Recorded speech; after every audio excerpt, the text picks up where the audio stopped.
Je vais vous parler d'astrologie et vous expliquer qu'il ne faut pas mélanger les planètes entre elles. Il faut étudier effectivement les planètes. Une planète, le cycle d'une planète, il faut le structurer non pas avec d'autres planètes, mais avec des étoiles fixes. Donc la combinatoire planète-planète est à rejeter et à abandonner. Elle a triomphé pendant toute la dernière moitié du XXe siècle, notamment avec André Barbeau.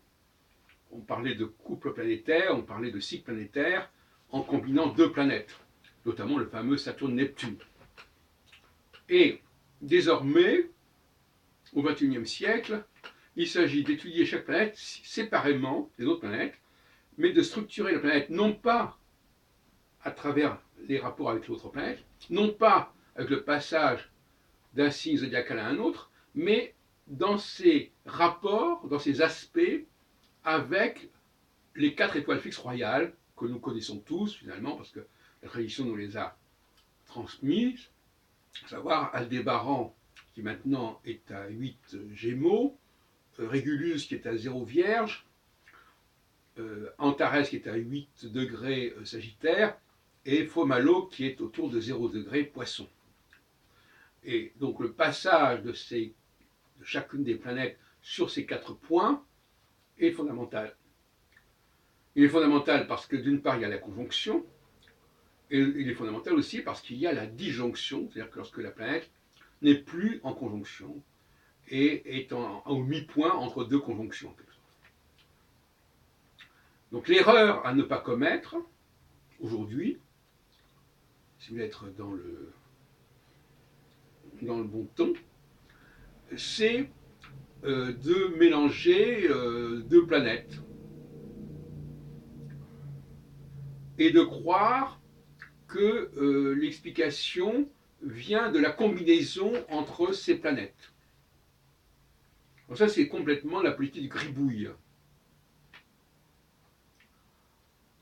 Quand vous avez un événement à expliquer, j'en ai déjà parlé hier en mettant l'accent sur le fait qu'il fallait étudier la cause, l'origine de l'événement et non pas le moment où cette cause donne tel et tel effet, parce qu'il peut y avoir une sorte d'effet à différents moments, alors que la cause est première et unique en quelque sorte, alors que les effets sont multiples.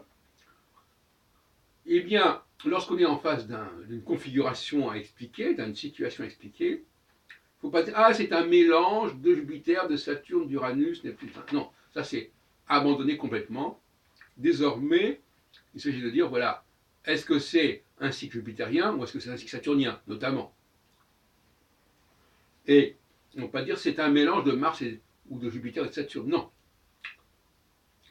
Et dans certains cas, vous avez une hésitation.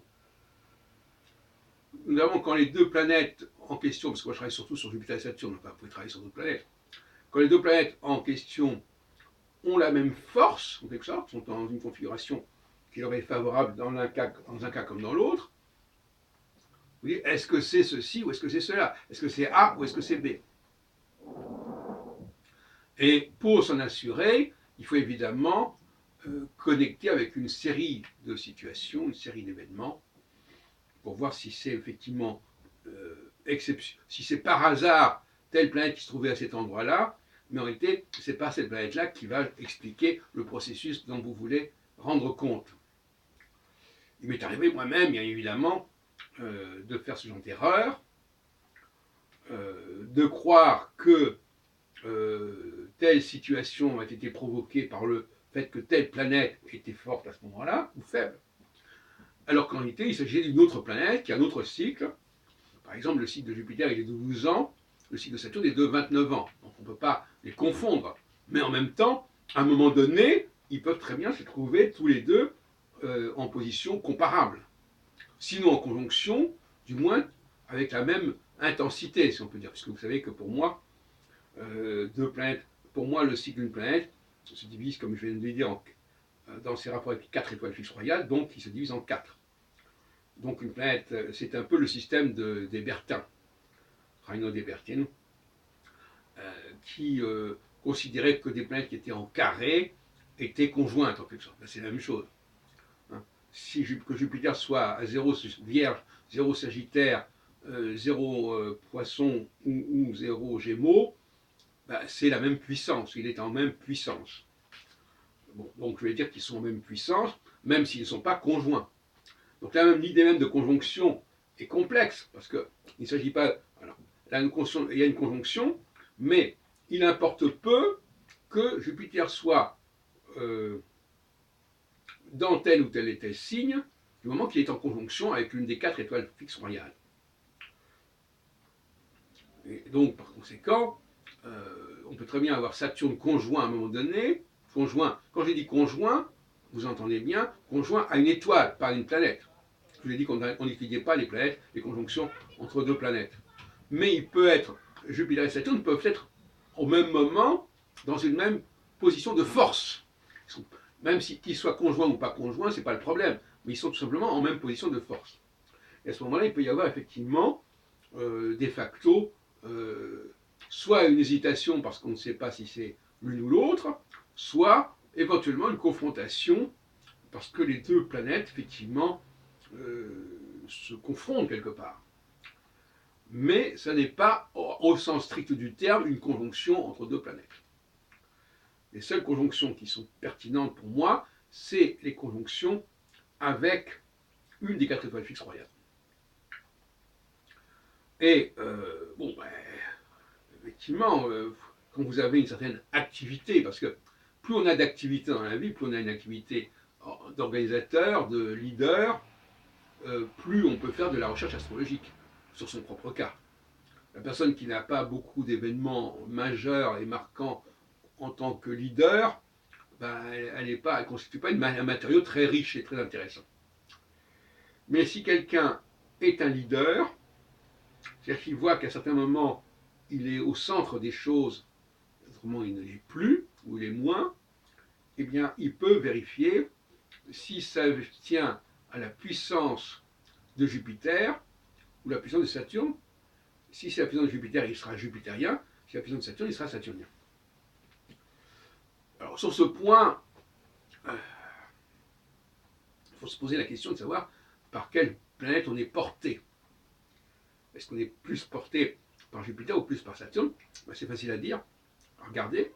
Vous regardez les moments où Saturne est puissant, dans le ciel, pas dans votre thème, parce qu'il n'y a pas de thème dans mon système, et puis vous regardez si ça correspond à des événements significatifs dans votre vie. Et puis si vous pensez que ça pourrait être Jupiter, vous faites la même chose, vous regardez si Jupiter, quand il est puissant, c'est-à-dire quand il est proche de la conjonction, pas forcément sur la conjonction, mais à quelques degrés avant et après, et je dirais presque d'une certaine manière 15 degrés avant, 15 degrés après, hein, une orbe à peu près de ce genre-là, peut-être même un peu plus. Alors là, vous vérifiez que ça fonctionne, que vous êtes bien jupitérien ou saturnien.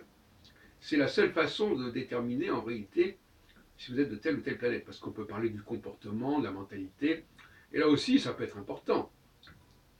La mentalité jupitérienne, c'est plus le cadre d'un groupe, c'est pas la famille, mais c'est pas non plus le monde entier. C'est entre les deux, c'est la nation. Si vous êtes plutôt saturnien, vous serez plus brillant dans des opérations fédérales, c'est-à-dire où on dépasse complètement le cadre de la nation.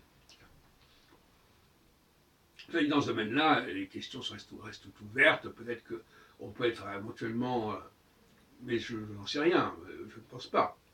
Et là, nous renvoyons aux travaux de Gauquelin. Hein, Michel Gauquelin a mis en évidence 3 planètes en 1955, Mars, Jupiter et Saturne.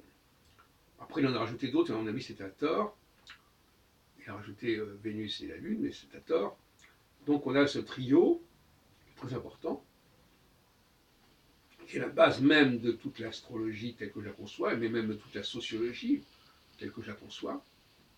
On retrouve la triade qu'a bien étudié Georges Dumézil, mais qu'on retrouve dans les castes indiennes, etc. La trinité, si on veut même, et aller jusque-là. Et voilà, nous avons là un système qui fonctionne bien, qui est simple à comprendre, et qui permet de savoir, de prévoir, prévoir quand est-ce que tel processus va démarrer ou au contraire va se terminer, va s'épuiser.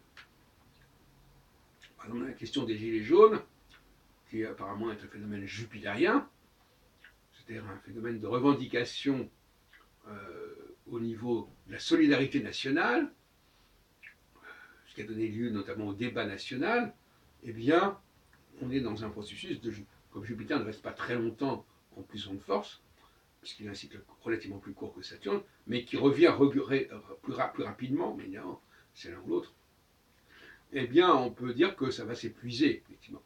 Ça va s'épuiser, non pas parce que le gouvernement aura fait telle et telle réforme, mais simplement parce que le besoin de solidarité, le besoin d'être tous ensemble et tous solidaires, qui est la contrainte de la conjonction, la conjonction est négantropique, elle donne des devoirs, il faut nous aider, etc.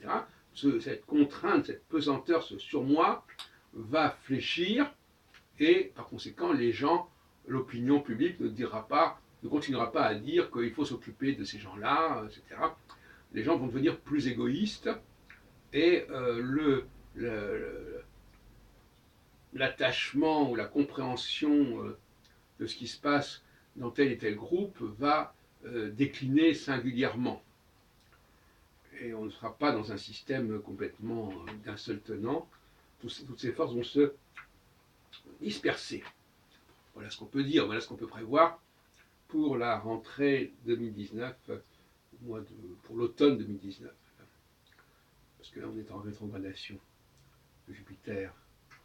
Mais voilà la nouvelle astrologie mondiale que je voulais vous rappeler, quels en étaient les fondements, et vous pouvez comparer avec celle que briguait il y a une cinquantaine d'années André Barbeau.